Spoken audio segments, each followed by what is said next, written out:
Welcome to Chitra சமையல். நம்ம பாட்டி தாத்தா காலத்தில் மிளகை சாப்பாட்டில் அதிகமாக பயன்படுத்தினாங்க. ஏன்னா அதில் அவ்வளவு மருத்துவ குணங்க இருக்குது. இன்னைக்கும் அவங்க ஆரோக்கியமாக இருக்காங்க. நாம் மிளகு குழம்பு ரசம் எல்லாம் செய்யறதுக்கு நிறைய பொருள் தேவைப்படுவன செய்யாமல் இருக்கிறோம். ஆனால் இதை சீக்கிரமாக செஞ்சு முடிச்சிடலாம். இதை செய்யறதுக்கு எந்த ஒரு காய்கறியும் தேவையில்லை. அது மட்டும் இல்லாமல் வெளியே வச்சு 2-3 நாளாக சூடு பண்ணி சாப்பிடலாம். ஃப்ரிட்ஜில் வைக்கணும் அவசியம் இல்லை. இதுக்கு தேவையான பொருட்கள்: 1 ஸ்பூன் மிளகு, 1 ஸ்பூன் சீரகம், 1 கொத்து கறிவேப்பிலை, எலுமிச்சைப்பழம் அளவு புளிக்கரசல், 3 வரமிளகாய், இஞ்சி 1 துண்டு, சின்ன வெங்காயம் 10, 1/2 ஸ்பூன் பெருங்காயம், 2 தக்காளி, 15 பல் பூண்டு, 1/4 ஸ்பூன் மஞ்சள், 1 ஸ்பூன் கடுகு உளுத்தம் பருப்பு எல்லாம் நம்ம எடுத்துக்கிறோம். இந்த 3 பொருட்களும் வடைச்சட்டியில் வறுத்து எடுத்து மிக்சியில் போட்டு நைஸாக எடுத்துக்க போகிறோம். ஒரு வடைச்சட்டியை வச்சுட்டு அதில் மிளகு, சீரகம், கொஞ்சம் கருவேப்பிலை போட்டு மீடியமாக வச்சுட்டு அடுப்பை வறுத்து எடுத்துக்கோங்க.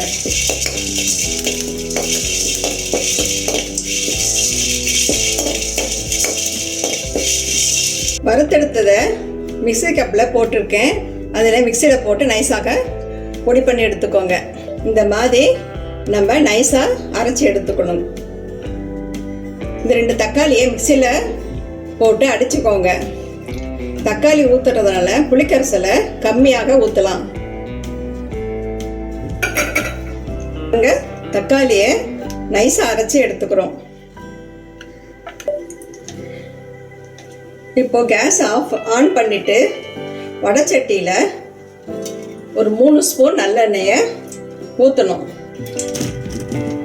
புளிக்குழம்புக்கெல்லாம் நல்லெண்ணெய் ஊற்றி சாப்பிட்டா ரொம்ப டேஸ்டாக மணமாக இருக்கும். அப்புறம்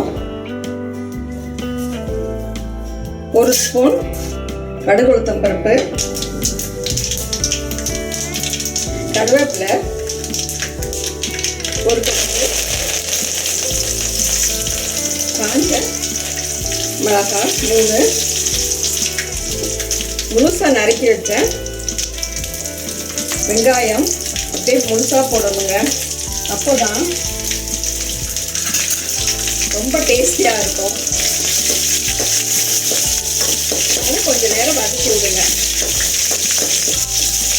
அடுப்பை கொஞ்சம் மீடியம் சைஸில் வச்சுக்கோங்க.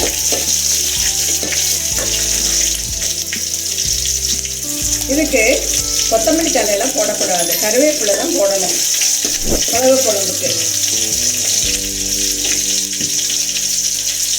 கொஞ்சம் வெந்துடுச்சு.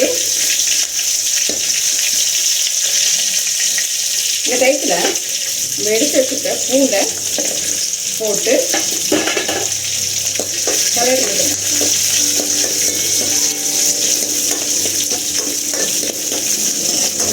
ரெண்டும் சேர்ந்து ஒரு 2 நிமிஷம் வேகட்டும்.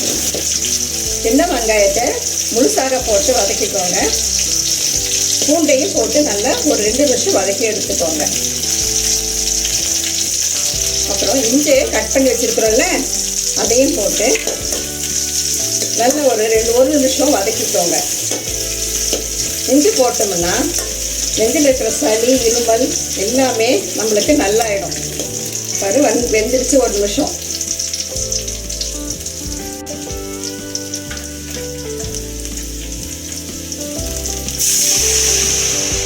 அடிச்சு வச்சிருக்கோம்ல 2 பழம் தக்காளி, அதை ஊற்றி கொஞ்சம் வேக விடுங்க. கேஸை ஹை ஃப்ளேமில் வச்சுக்கோங்க.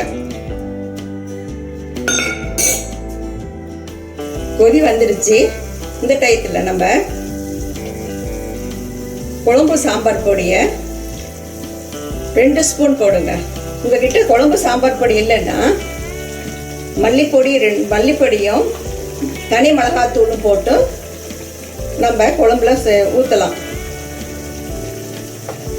இப்போ 1/4 ஸ்பூன் மஞ்சள், 1/4 ஸ்பூன் பெருங்காயத்தூள்,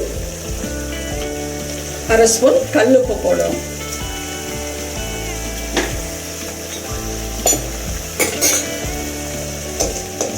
போட்டுட்டு கொஞ்சம் கிண்டி விடுவோம்.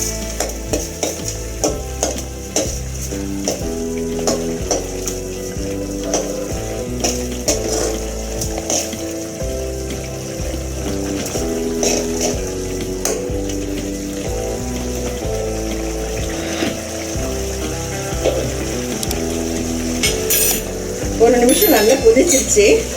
இந்த டயத்தில் நம்ம எடுத்து வச்சிருக்கிற புளி கரைசலை ஊற்றி ஒரு 2 நிமிஷம் கொதிக்க விடுங்க.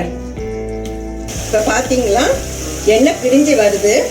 இந்த டயத்தில் நம்ம அரைச்சி வச்சிருந்த பொடியை போட்டு கிளறி விடுங்க.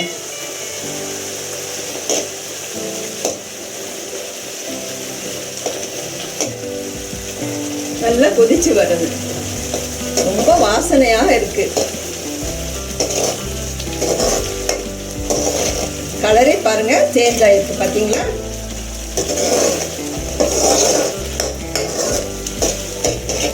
இது கொஞ்சம் இன்னும் சேர்ந்து வர முடிய கொதிக்க விடுங்க.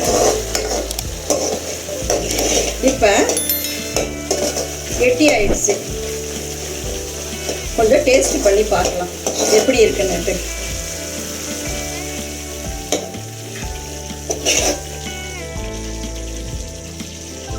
பாருங்க பூண்டு.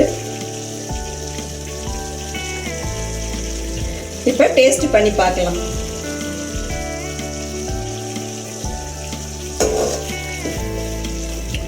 ரொம்ப நல்லா இருக்கு. இதை நீங்க வீட்டில் செஞ்சு பாருங்க. உங்க கருத்துக்களை கமெண்ட் செக்ஷன்ல பதிவு பண்ணுங்க. இங்க பாருங்க நல்லா வந்திருக்கு. சித்ரா சமையலுக்கு சப்ஸ்கிரைப் பண்ணுங்க. இந்த வீடியோ உங்களுக்கு பிடிச்சிருந்தா சித்ரா சமையலுக்கு லைக் பண்ணுங்க, ஷேர் பண்ணுங்க, சப்ஸ்கிரைப் பண்ணுங்க. உங்களுடைய கருத்துக்களை கமெண்ட் செக்ஷன்ல பதிவு பண்ணுங்க. உணவே மருந்து.